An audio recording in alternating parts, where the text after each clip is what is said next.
everyone, yes we are. What's up guys, I'm McKinley Crain here. Today I'm going to be doing my spoiler-free movie review of Thor Love and Thunder. Now, let's get into it.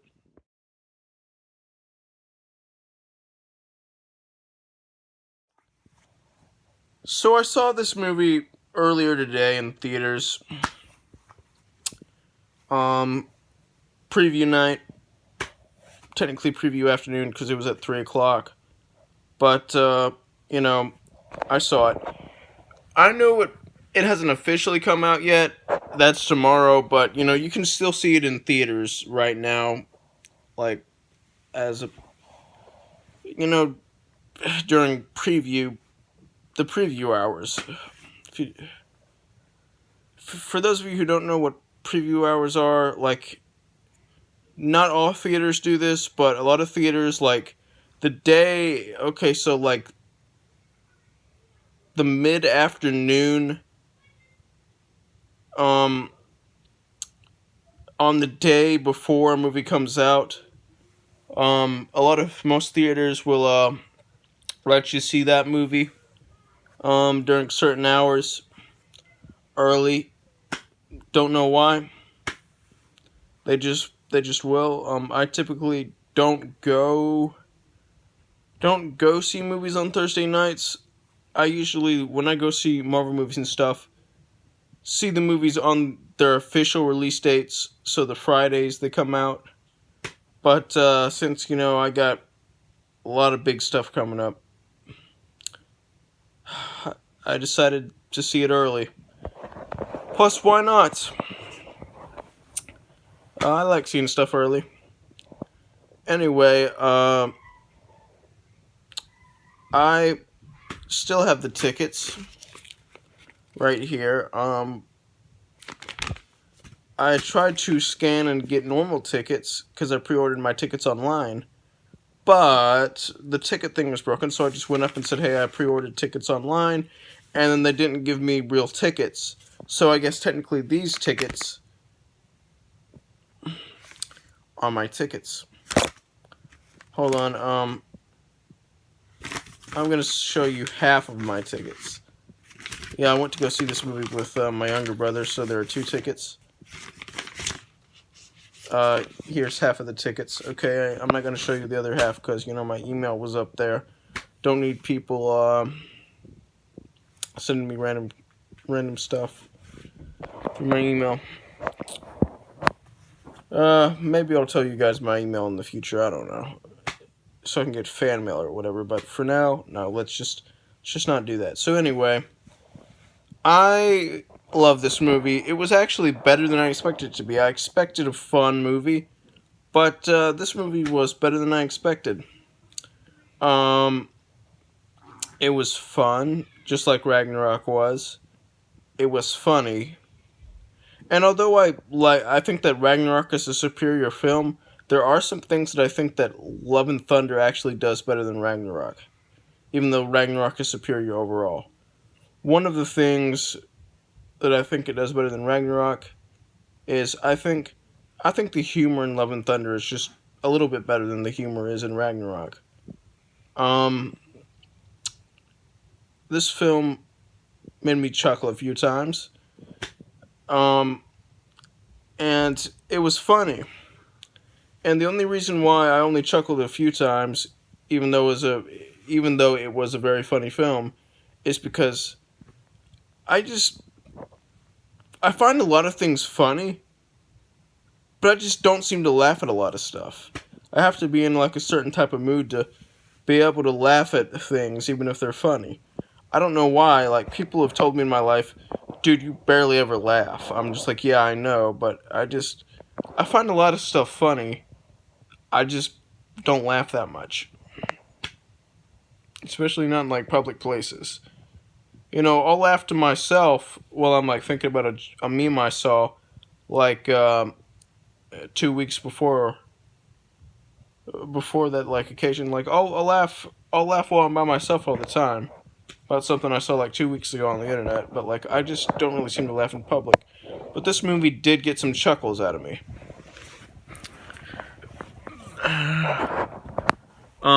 This is a very funny movie. The humor is hilarious. A lot of it's very goofy humor. Um, Most people like this movie. This movie has fairly positive reviews. Um, it's acclaimed. It's not like super, super, super acclaimed, but overall, it's a pretty critically acclaimed movie. Not as much as Ragnarok though, but there are some people who don't seem to like this movie, and some of the stuff I've heard from those people are just the most ridiculous things. Like some people are calling this movie too funny. What? What's wrong with you? I'm sorry, but what's so wrong about a movie being super funny? What's wrong with that? I get that not everybody's a fan of lighthearted, funny Thor. Some people actually. It's not most MCU fans, but some MCU fans actually prefer Thor 1 and Thor 2 over Ragnarok and Love and Thunder because they just don't think that those two movies, like the latter movies, take the character seriously enough, and I get that, but still, like, for those who do like funny Thor and did like Ragnarok, what's not to love about Love and Thunder? I don't understand. Anyway, the humor was great. It was one of the best things about this movie, in my opinion. Um, it was my kind of humor, and that's just not one kind of. That's just not one type of humor. I like a lot of types of humor, but this movie had my type of humor in it. A lot of it was just goofy, fun, random, bizarre humor. Some of the humor involves people trying to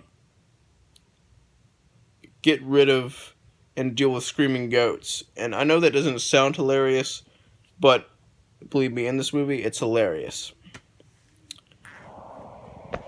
Anyway, enough about the humor. Let's move on to the story. The story wasn't as good as Ragnarok's story. Although I will say this movie knows. I feel like this movie knew a lot more about what to do with its story when it began, if that makes sense. Although Ragnarok handled its story perfectly, and so did this movie. I feel like this movie knew immediately knows where its story is gonna go. Whereas in Ragnarok, it's like the story goes in random directions, and there's nothing wrong with that. That was handled perfectly. It's part of what made that movie so good. But I'm just pointing that out. I'm just pointing out the difference. This movie goes some places I wasn't expected to go with its story too, especially towards the latter half. And this movie actually was really short for a MCU movie, and ended way before I thought it was going to end. I mean, I could tell it was going to end when it was ending, but 20 minutes before that, I didn't think it was going to end. Anyway, Gore is actually a pretty sympathetic villain. I can understand why he would be pissed off at gods after watching the opening scene of this movie, and not gonna lie, I was kind of rooting for him in the opening scene because the god that he encounters in the opening scene is just the most unlikable piece of shit you can ever imagine. I was just like I hate this guy.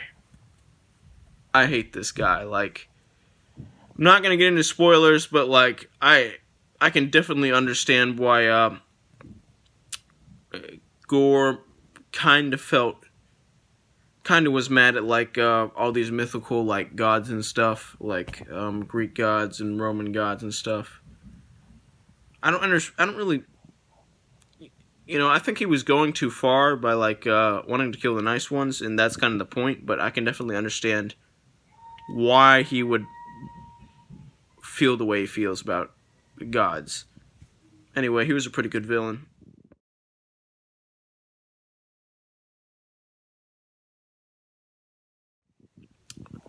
For those of you who don't already know, Christian Bale is my favorite actor of all time. Been a big fan of him for a while. I think he's a terrific actor.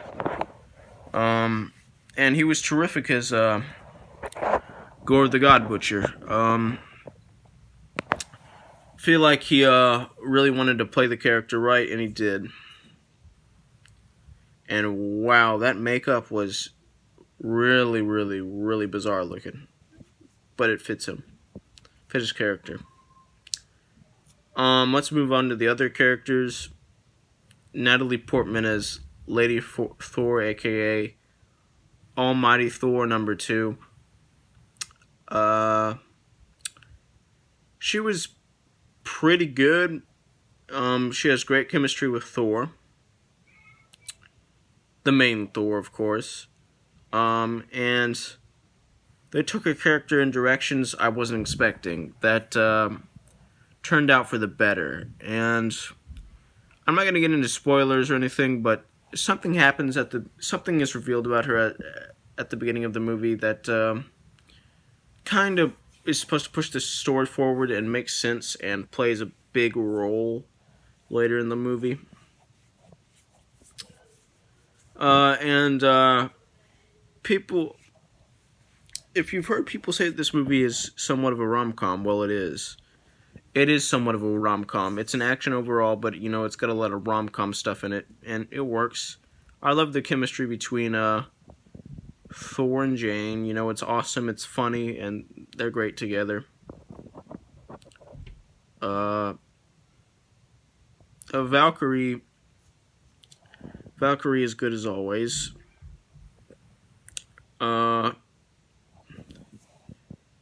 She's the Queen of Asgard. I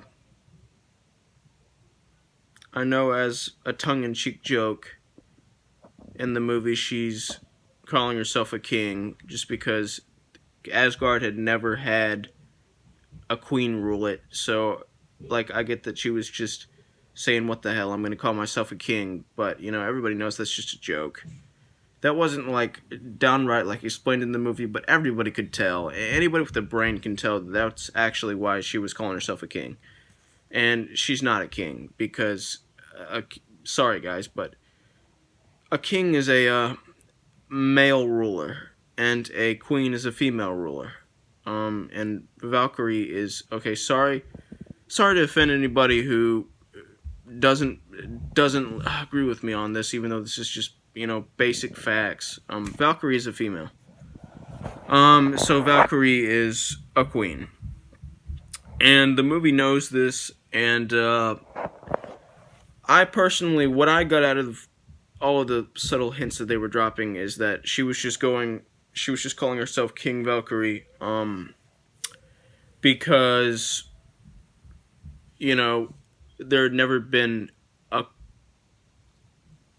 had been a Queen of Asgard, but just never, a queen in charge of Asgard, if that makes sense. There'd only been kings before her, and Thor was originally supposed to rule Asgard. This is not a spoiler, it's just common MCU knowledge. But Thor didn't want to rule Asgard, meaning that a king was originally supposed to rule Asgard. Thor didn't want to rule Asgard, and gave the title to Valkyrie, so I think Valkyrie was just like I said, what the hell, a king is supposed to rule Asgard, so I'm just gonna call myself a king even though I'm not. That's just what I think. And I think that's it. Whatever. It doesn't really affect anything. Doesn't affect the story or anything. There's one reference to it in the movie. Whatever. It doesn't affect anything. Doesn't affect the movie or anything.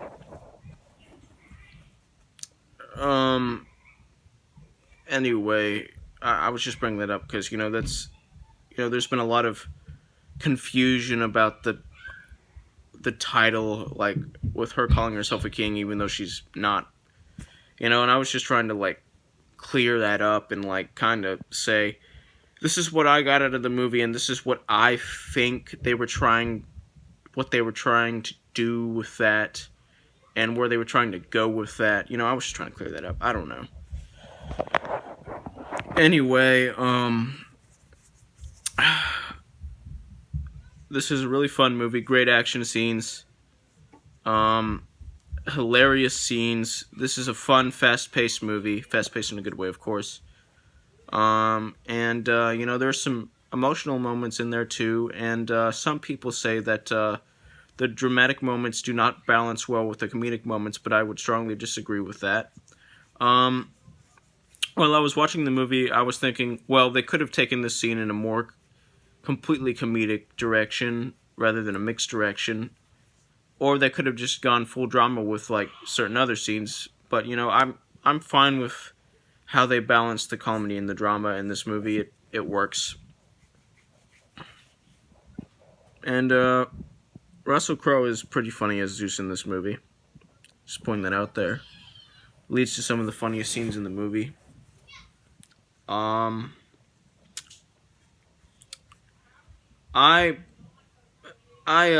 think that this is one of the best MCU movies. I actually like this a little better than Doctor Strange 2, even though I love Doctor Strange 2. I'm having fun with the Taika Waititi MCU movies and just the Thor movies. I mean, I like all the Thor movies, some more than others. The first Thor I think is good but not great. The second Thor is great, but it's no masterpiece. The third Thor is a masterpiece, and this one is a masterpiece too, in my opinion. I'm very impressed with what I've seen with Chris Hemsworth's character. And I'm impressed with all the other characters in this movie too. And yes, the Guardians of the Galaxy are in this movie. Not for very long, but they didn't really need to be in this movie that much. It's a Thor movie anyway. Whatever. They've got their own like holiday special. They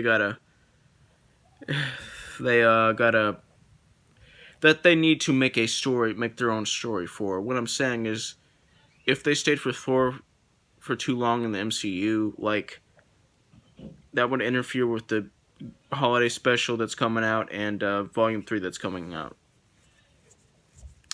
So there's a reason why they're not in this movie for very long. Anyway, this movie had a pretty good ending. I know that not everybody's gonna like the ending, but the ending it's pretty good. It went in like a direction I wasn't really expecting it to go in when I first came in this movie, but it works very well, and it makes for a fun ending. Anyway, I would highly recommend this movie. It's a hilarious movie. Some great character chemistry, some great action scenes, some awesome and just funny jokes. I love this movie. I would highly recommend it. It's one of my favorite MCU movies. It's my second favorite Thor movie. And I'm going to give this movie a 100% out of 100%, which is the equivalent of an A+. Like, subscribe, join the notification squad. I will return.